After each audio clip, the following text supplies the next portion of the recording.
أعوذ بالله من الشيطان الرجيم بسم الله الرحمن الرحيم الحمد لله والصلاة والسلام على رسول الله صلى الله عليه وسلم أما بعد السلام عليكم ورحمة الله وبركاته فلنت نما نتن أرابا وانسكريتا panaraka tsy tapaka any émission islamique spécial Ramadan eto amin'ny fahitalavitry ny TVM eto.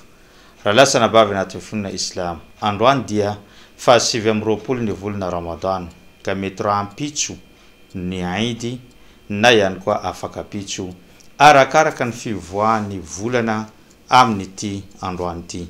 Midika zany farariva dia mijery volana itsika ka raha hita zany dia raha pitso alahady no Aidi na ihany koa raha tsy hita izany dia ny alatsinainy no miditra ao anatin'izany Aidi zany farafatarany ny mpino Islamo manerana an'izao tontolo zao.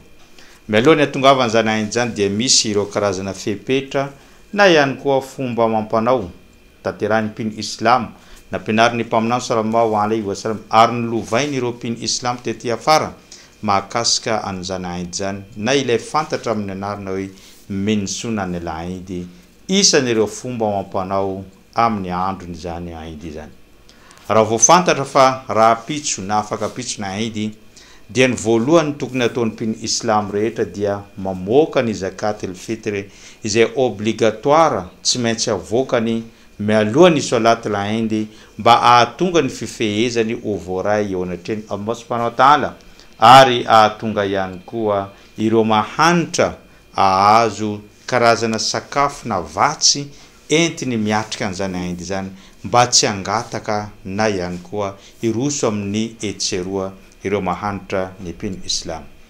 Ny teboka faharoa tokony ataontsika ao anatin'izany fomba mampanao amin'ny Aidi zany dia ny fisakafoana kely mialohan'ny ivoanao dia monjy ny salatul Aidi satria ny Aidi izao dia antsoina hoe Aidi al-Fitr fety ny fisakafoana mba manamarika hoe efa tsy mifetsony ianao dia misakafo kely ianao tahaka ny nataon'ny mpaminany sallallahu alaihi wasallam naka antrendry anankitelo na anankidimy izy no haniny mialohan'ny izy mivoaka nandeha namonjy ny salatul Aidi. Ka ho antsika ihany koa zay zavatra kely ao an-tranonao dia misakafo kely alohanao dia rehefa aveo mandeha mamonjy an'izany salat al-Aidi zany.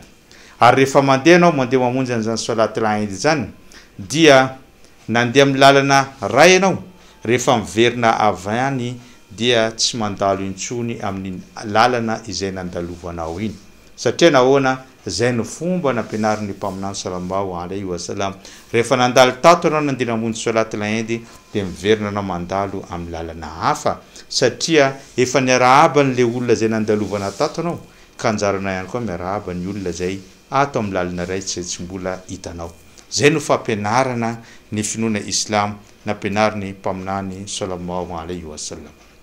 Rehefa tonga iny amin'ny toerana hanatanterahany ny salatul Aidi ianao anisan'ny fomba mampanao dia tsy misy ny soala sunna mialohan'ny salatul Aidi ary tsy misy ihany koa ny sunna aorinan'izany salatul Aidi zany fa ny salatul Aidi ihany no ataonao. Rehefa tonga anao amin'ny toerana izay anatanterahana an'izany salatul Aidi zany dia mipetraka avy hatrany manao takbiry mimbetsaka anao miaraka amin'ireo olona izay efa voreo tonga ny waktin'ny sola na ny fotoanan'ny sola miroso ny imamo ary miditra ao anatin'izany sola avy hatrany dia rehefa aveo izy miaina ao anatin'izany khutba zany ny mpino Islam. Zay no fampianarana fa sao dia tsika tonga eny amin'ny toerana izay lovana an'izany Aidi zany dia mbola anao sola sunna ndray 2 raka na aorinan'izany salatul Aidi zany mbola anao sunna ndray tsy misy an'izany fampianarana zany ato anatin'izany finoana Islam izany. Manaraka an'izany dia rehefa vao mifantatra fotsiny fa hoe raha pitso ny Aidi dia ny zavatra tokony ataon'ny mpino Islam rehetra ary nampianariny mpaminany sallallahu alaihi wasallam al-iktharu min at-takbir ny fanaovana takbiry imbetsaka ny fanaovana takbiry imbetsaka Allahu akbar Allahu akbar Allahu akbar Allahu akbar la ilaha illa Allah Allahu akbar Allahu akbar walillahil hamd. Zany dia verimberina mandritra ny aliny Aidi ray manontolo mandra-pahatonga ny maraina ary mandra-pahatonga eny amin'ny toerana izay anaovanao an'izany sola zany. Vita ny sola mbola afaka mamerimberina zany takbir zany mandritra ny 3 andro aorinan'izany. zay natonga ny mpaminany sallallahu alayhi wa sallam miteny amin'ny hadis manao hoe zayyinu ayadakum bitakbir, aoka ozy izy engoinareo ny aidinareo na ny fetinareo amin'ny alalan'ny takbir, ka zay ny tsara averimberitsika amin'izany. Ny fomba fanao manaraka na ny teboka manaraka dia ny fandrona na ny fisehana mialohany andeha hamonjy an'izany salatul Eid zany. Tahaka ny mandro mialohany hamonjena salatul Juma dia tahaka an'izany ihany koa ny fandrona mialohany andeha hamonjy an'izany salatul Eid zany. Tokony mandro anao ary ny fandrona eto dia tahara, tahaka ny olona azony janaba, tahaka ny vehivavy tratrany règle ka handro izy rehefa aveo na isaika izy rehefa aveo amin'izany tahara zany. Tahaka ny mihitsy no fomba fandronao, saingy ny finiavana hoe ny fandrona amin'ny androny Eid no ataoko te, fa tsy fandrona tahaka ny olona janaba. Zay no finiavana ao anatiny fonao. Ny teboka manaraka ihany koa dia labs ajmal thiyab, safidio ny lamba tsara indrindra ao aminao, mendrika indrindra ao aminao, ary indrindra mitondra ny loko fotsy. Zay no marika amin'ny finoana Islam, satria fotsy midika fandriampahalemana, fitiavana, ary ny finoana Islam dia fandriampahalemana sy fitiavana, ka loko fotsy ny tena tsara, fa raha tsy manana fotsy moa zay misy ao aminao, ary safidio ho lamba tsara indrindra, mendrika indrindra ny lehilahy afaka manao ranomanimanitra rehefa andeha voaka hanatanteraka an'izany salatul Eid zany. Ny salatul Eid ihany koa dia tsy misy adhan no sady tsy misy ikama, tahaka ny hoe tsy misy sunna mialohany sy sunna aorinany, dia tsy misy ihany koa ny salatul Eid, tsy misy adhan ary tsy misy ikama, fa tonga dia miditra avy hatrany ao anatin'izany soala izany. Ary rehefa tonga ny Eid dia nisan'ny fomba ampanao ihany koa dia mivoaka avokoa ny olona rehetrarehetra, ny vehivavy, ny zaza, ny lehilahy mandeha mamonjy an'izany soala zany eny ankalamanjana. Anisan'ny fomba ampanao ny mpaminany sallallahu alaihi wasallam. Zany hoe ny salatul Eid dia tsy atao ao anatin'ny moské, fa amin'ny kalamanjana toerana malalaka anankiray no fanatanterahana zany. Inona no antony? Satria ireo vehivavy izay tonga fotoana amin'ny fotoana dia afaka mamonjy, saingy tsy manao sola izy fa miara-paly amintsika amin'izany toerana zany, ary miaino ihany koa ny toroteny izay mety mandeha aorian' izany salat al-Eid zany.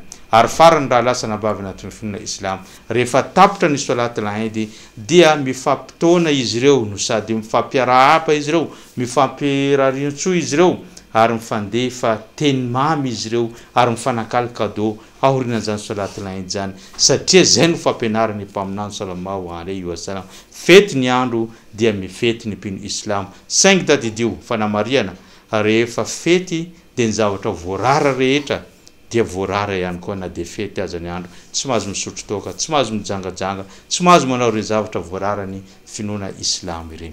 Entintsika marana ny fandarany raha lasa nabavy anatin'ny finoana Islam dia tadidio fa androany dia fa 7 ny volana Ramadan. Midika izany araka ny voalazako tena mpiandohana fa mety raha ampitso ny Eid raha mita androany ny volana, fa raha ohatra ka tsy hita androany ny volana dia mety amin'ny alatsinainy ny Eid, ka miankina amin'ny fivoahany zany tsinam-bolana zany. Ho antsika rehetra mifampiantso antsika androany hariva manontany Eid ve rapitso sa tsy Eid rapitso. Zay angamba no fandarantsika tamin'ity androany ity. Sorako anao nanaraka an'izany hatrana ampiandohana ka hatramin'izao fiafaran'izao ny tenako dia mametraka manapitafa ho amin'ny manaraka indray. Wassalamu alaikum wa rahmatullahi wa barakatuh.